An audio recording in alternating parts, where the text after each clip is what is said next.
Hey guys, Spudknocker here, as always, and today I thought it would be a perfect time to take an in-depth look at the DCS F-16C Block 50 Viper and give you guys my thoughts as part of an early access review and help you guys decide whether you should jump in and buy the Fighting Falcon for DCS World as of the middle of March 2020. Eagle Dynamics has announced a new sale to help entertain people during the coronavirus lockdowns, and the Fighting Falcon, along with every other module, is now 50% off in the online store. So, without further ado, let's go ahead and jump on in. DCS World has an incredibly engaged and passionate fan and customer base, due to its aspirational nature and the incredibly engrossing and deep subject on which it is based. For a long time now, many of these passionate fans have been waiting to see their own country's air forces represented, and the chance to fill the ejection seat of the pilots they look up to, like the DCS players from Canada, the United States, Australia, Malaysia, Kuwait, Finland, and Switzerland have with the Hornet module. But their time has certainly come with the DCS F-16C Block 50 Viper module that will allow passionate fans and aviation geeks from across Asia, the Middle East, Africa, Europe, and the Americas a chance to sit in the cockpit of the jet they love and cheer for at air shows and sporting events the world over. So first, let's do a little background here on the DCS F-16. It wouldn't be a Spudknocker video without some history thrown in. The General Dynamics F-16C Fighting Falcon is a single-seat, all-weather strike fighter, with the Block 50 variant being optimized for Wild Weasel squadrons and the suppression of enemy air defenses mission set, utilizing the million-dollar missile, the AGM-88 HARM. The F-16 as we know it today came from the United States Air Force's lightweight fighter program in the 1970s as a reaction to the USAF's lumbering F-105 Thunder Chiefs and F-4 Phantom IIs coming up against small and nimble Soviet-built fighters such as the MiG-17, 19, and 21, and also unofficially developed based on the small, lightweight F-8 Crusader and the Navy's successes with it during the Vietnam War. The lightweight fighter program developed two aircraft that would both go on to become very successful products, the Northrop YF-17 Cobra and the General Dynamics YF-16, which would eventually beat out the YF-17 to become the Air Force's lightweight complement to the heavy, complex, and expensive F-15 Eagle. The loser of the competition, the YF-17, caught the interest of the US Navy, who sought a cheap and lightweight complement to its own large and complex thoroughbred, the F-14 Tomcat. The YF-17 Cobra would of course go on to become the FA-18 Hornet, another favorite of DCS World pilots. For the Navy, the single engine and very narrow span between the main landing gear made the YF-16 incompatible with the carrier landings and carrier deck operations expected of navalized aircraft. If you don't believe me, try taxiing your little F-16 just a little too fast and a little too tight and just see what happens. In my opinion, Eagle Dynamics is starting to break into a new and very lucrative market with the F-16 module, along with the upcoming Syria map simulating the Israeli Defense Forces Air Force, with many potential customers in Israel and fans of the storied history of the IDF-AF around the world. With Israel being in the epicenter of some of the most intense modern air combat in the world, it seems like a very natural fit for DCS World in this theater. I really believe that Eagle Dynamics should push hard in this new market and get that Syria map out there and include Israeli skins for both the F-16C and Razbam's upcoming F-15E Strike Eagle within the base DCS program. Of course, it was Israel who made a name on the world stage for the then unproven F-16 Fighting Falcon. Israel's first Falcons were originally produced for the Shah of Iran, but with the fall of the Shah in 1979, Israel was granted delivery of its first 75 F-16s under the codename Peace Marble 1, in part because of its recent signing of the Camp David peace accords with Egypt. Israel soon made the F-16 Fighting Falcon a household name, with its daring raid on Iraq's Osirak reactor complex in Operation Opera and its subsequent superb performance over the Bekaa Valley in the 1982 Lebanon War, in which the Syrian Arab Air Force's aircraft and SAM sites were absolutely routed by the IDF-AF for virtually no losses to the Israelis. Israel's superb and grandiose advertisement for the Viper paid off, and its orders for the lightweight little fighter came pouring in from across the world. And of course, the rest is history. Go ahead and look it up sometime. The DCS F-16 is meant to represent a United States Air Force F-16CM Block 50 Viper circa 2007. The M suffix denotes that the aircraft has received the Common Configuration Implementation Program, or CCIP upgrade in the early 2000s that took all of the different variants of the F-16 in the USAF's inventory to a standard avionics and cockpit controls suite to aid in reducing pilot training needs as well as maintenance workloads. That's why there are some switches in the cockpit and on the ICP that do not have any function here in the F-16CM. Some examples of this can be found in the moving map power switch down there by your right hip, that if flipped does not do anything in regards to powering any systems within the aircraft. The very initial release of the DCS F-16 seemed a bit rushed to many in the community, including myself. I think that may have been due to a bad news story about a former Eagle Dynamics employee trying to export sensitive USAF documents. But that is only speculation, and definitely not a knock on the great work the employees of Eagle Dynamics do every day in bringing us this fantastic piece of software while not divulging any information that may be detrimental to the warfighter, and still bring us incredibly fun and detailed models of frontline military aircraft. Eagle Dynamics did do something incredibly positive with the early access release of the Viper that was leaps and bounds ahead of the FA-18C's initial early access, and that of course was the inclusion of a targeting pod. Man, holy moly, we waited a long time for a targeting pod in the early access phase of the FA-18 Hornet. And in a modern fighter jet, precision-guided weapons are a central part of the functionality of the jet, really hamstringing the gameplay options of the FA-18 for quite a long time. But beyond this, dropping laser-guided bombs is one of the things that really shows off DCS's strengths as a simulator and a piece of awesome entertainment. DCS World is all about checklists, procedures, clicking stuff in the cockpit, flying in combat, and of course blowing stuff up. And nothing in DCS integrates all the best parts of the game into one action like dropping a self-guided LGB. Not to mention, there's almost nothing in gaming that is as satisfying as flying through the dark of night on a stressful, high-stakes combat mission, picking out a tiny target out of the landscape through your lightning pod's soda straw-like field of view, pickling a bomb, and watching it hit dead center on a Scud B launcher with the entire view on your MFD looking eerily like shock and awe footage from CNN, while you know that you did everything absolutely perfectly to make it happen. This is the epitome of digital combat simulator world, and a huge thank you to Eagle Dynamics for including the Lightning Pod so early in the F-16's early access. It is a massive boon to players, mission makers, and fans at large, and it's a massive step up over the year-long wait on the FA-18C. I believe that Eagle Dynamics' third-party partners should also take note of this, and modern fighter aircraft really need to be released with functioning laser-guided bombs and targeting pods because it plays so heavily to the strengths of the DCS simulator engine as a whole. Now, I know what you guys are thinking. Spud is always too positive and loves to blow sunshine up Eagle Dynamics' skirt. Well, it is very true that I'm a huge supporter of DCS and Eagle Dynamics, and I like to keep my community as positive, supportive, and upbeat as possible, but I do certainly have some cons to point out on the F-16's early access release.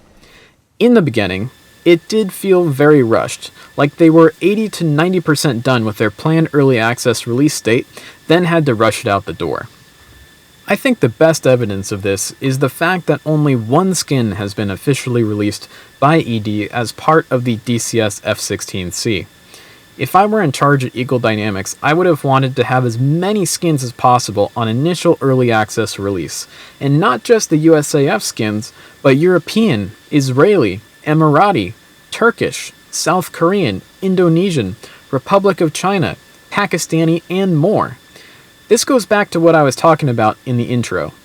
Even though the only operator of the Block 50 Viper is the USAF, it would give DCS World fans across the world a chance to fly their flag in DCS and incentivize them to buy the module so that they can have their turn filling the G suit of the pilots they look up to and see defending their home shores on a regular basis.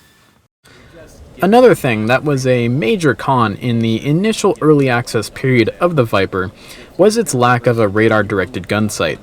I fully and completely understand that the Eags gun sight system is a very different beast from the gun sights of any of the previous aircraft released by ED, and I am sure that the artists and coders had their work absolutely cut out for them in creating this system. But it is a feature that the F-16C launched into early access with. However, if it came down to crunch time and the module had to be sent out the door, and we had to choose between a targeting pod and a radar-directed gun sight, my vote is always going to lean towards the targeting pod due to its expanding the scenarios and capabilities available to the player from day one.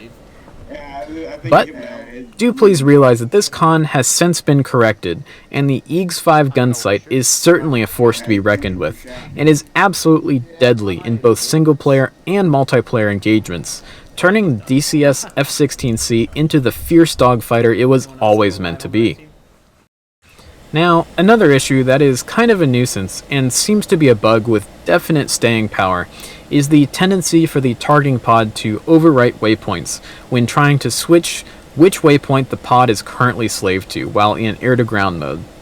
This can be overcome by making sure you are out of air-to-ground mode and back into the navigation master mode to change waypoints, but this corrective action can of course be time-consuming and definitely a distraction while flying the heat of aerial combat. Let's go ahead and move on to some more general facts about the DCS F-16C Block 50 Viper module that may influence your decision as the consumer. She is a lot of fun to fly once you get used to the rather quirky way she flies. The F-16's fly-by-wire flight control system, or FCS, is a bit more restrictive than that of the F-18C, or at least it feels that way at first if you try to fly your F-16 the way you flew your Hornet. The Viper's side-mounted control stick only moves 1/4 of an inch and relies on sensing the amount of pressure put onto the stick by the pilot to determine the rate of roll and rate of pitch the pilot wants, and then sends those inputs out to the various control surfaces. This type of control input mechanism doesn't translate all that gracefully to flight simulator hardware, in which all sticks are free traveling. As a result of this, the F-16C is the only aircraft in DCS where having an input curve on your controls is actually to your detriment.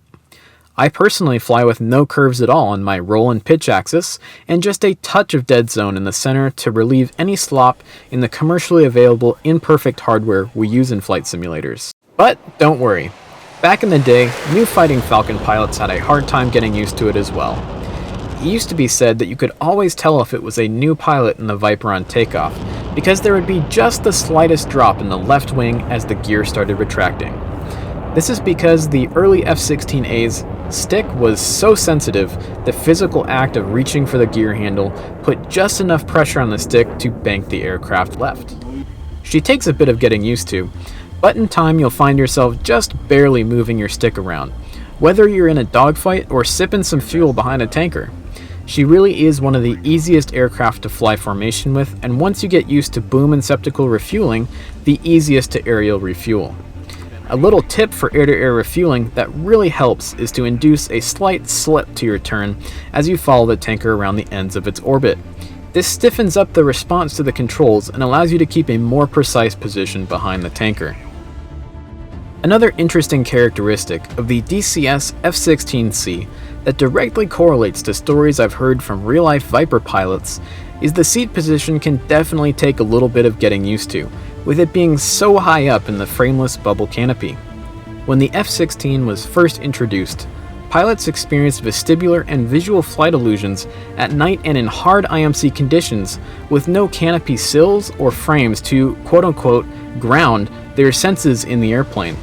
This led to pilots being taught to look down at the instruments on the center pedestal of the control panel to help alleviate the vertigo-inducing view from the canopy. I have found that even in DCS, I have felt the onset of vertigo when flying through clouds or at night in the F-16. But one thing is for sure, the frameless canopy sure does make a difference in combat compared to airplanes like the F-14B Tomcat that we've already played very, very much. At this point in early access, the core systems of the F-16 are mostly there, and we're currently waiting on weapons integration and bug squashing. Hopefully it won't be too long before we'll be hauling around 6 AGM-65s on some LAU 88s. This in itself is an example of how Eagle Dynamics has listened to the community, as their original plans were to only allow the use of 4 Mavericks on triple launcher racks, due to USAF SOPs, but due to community feedback, they changed this to allow all 6. So hopefully sometime in the near future, you'll be able to join your A-10 brethren and be able to ripple off 6x rifles as Soviet armor pours through the Fulda Gap, and your life expectancy slides below the 30-minute mark. When it comes down to it, and your hard-earned 80 buckaroos are on the line and you're on the fence about the DCS F-16, I personally recommend you go for it, especially if you've already enjoyed any of the other DCS World modules the way I have. If you're new to the DCS World community, I would also recommend picking up a copy of the F-16, especially if you have an attachment to the F-16 through your country, family, or you just love one of the most produced and versatile land-based strike fighters ever built.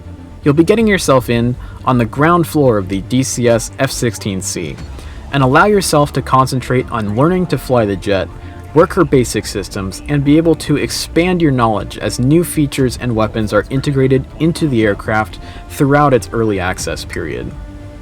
If you are new to DCS World, and you are considering buying your first module, and you are interested in carrier ops and naval aviation, I recommend kicking in some rudder here and steering yourself towards the DCS F-18C Hornet, another fantastic module from Eagle Dynamics that will give you all the sea breeze and salt spray you could ask for. If you decide to pull the trigger, you'll be getting a very agile and very fast dogfighter, and a capable and easy to fly little bomb truck that can go anywhere and do anything you want it to do within the framework of DCS World and its maps. Now if you made it this far through the video, first congratulations, and man, have I got a surprise for you. I am teaming up with Thrustmaster to celebrate their 30th anniversary of building flight simulator equipment and the 10th anniversary of the Warthog HOTAS system. They are going to provide the winners of an F-16C Viper themed screenshot competition with free add-on sticks as part of their newly expanding flight simulation equipment ecosystem. The rules for the competition are very simple. Simply join my Discord server linked in the description and in the pinned comment to add your entry to the correct chat channel.